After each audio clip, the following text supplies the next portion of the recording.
Hi, my name is Annie, and welcome to the Walking Word, where we go through the Holy Bible in a year as part of discipling. We've just started the book of Joshua. We're now in Joshua chapter 6, where we're going to look at the fall of Jericho and how that happened. But we're just coming from chapter 5, where Joshua met God face to face as a man with a sword drawn, and Joshua, of course, fell prostrate.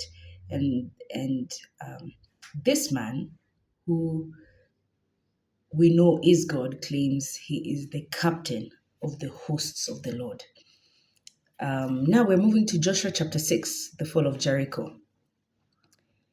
Now Jericho was in a state of siege because of the presence of the Israelites, so that no one left or entered.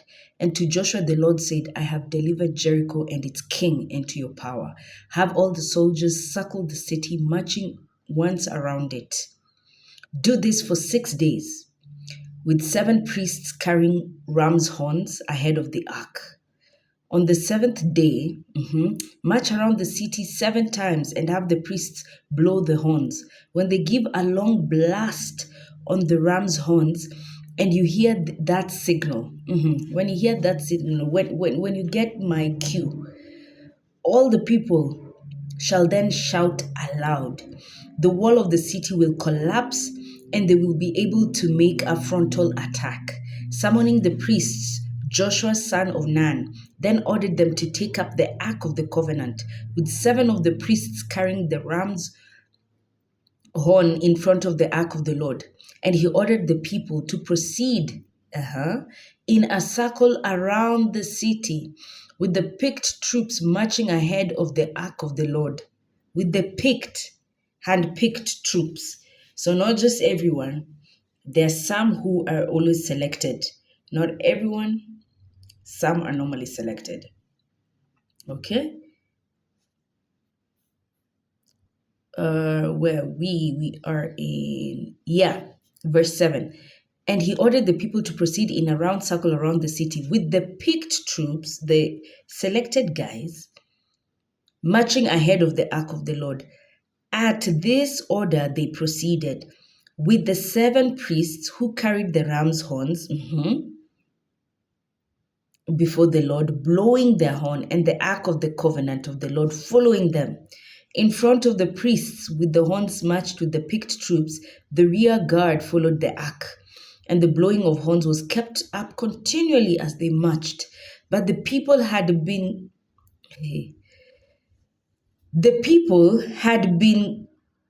commanded by Joshua not to shout or to make any noise or outcry until he gave the word. So don't move ahead of God. Wait until his perfect time. Then is when he tells you launch.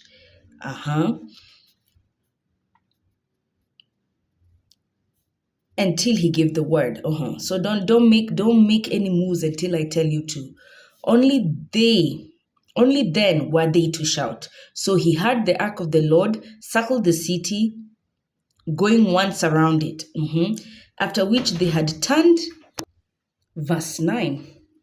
In front of the priests, with the horns marched the picked troops, the rear guard followed the ark, and the blowing of horns was kept up continually as they marched. But the people had been commanded by Joshua not to shout, don't make any moves, or make any noise or outcry until he gave the word.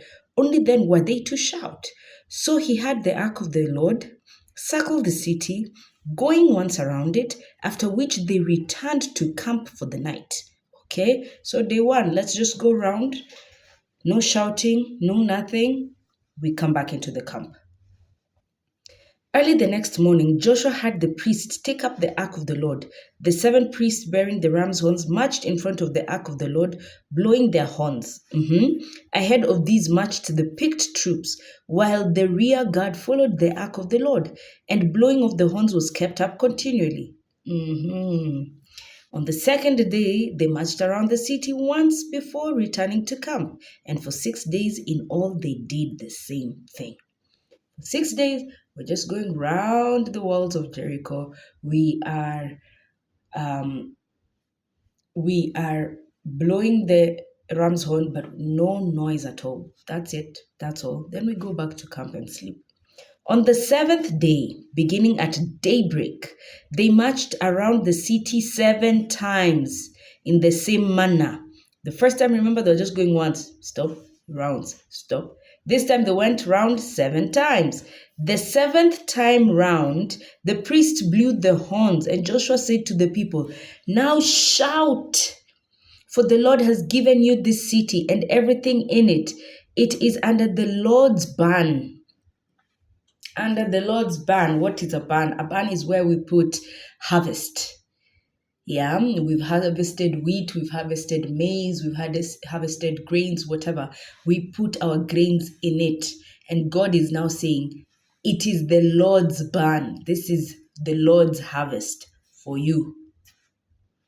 Only the harlot Rahab and all who were in her house with her are to be spared. You remember the two spies told Rahab to tie the scarlet yarn, some scarlet scarf or something like that, from her window where she made provision for them to be lowered, and then that was the only sign that that house, we cannot destroy that house and the inhabitants of that house, and later on it will make sense.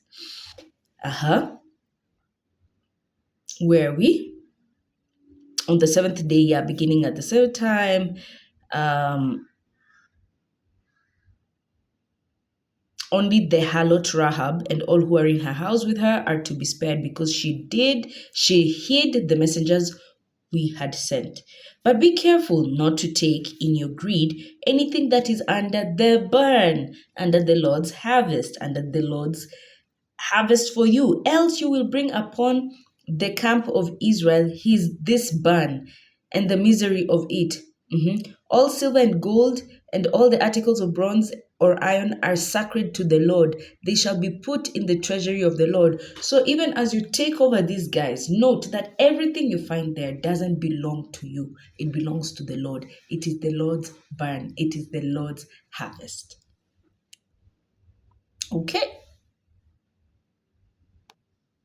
Now Jericho finally falls.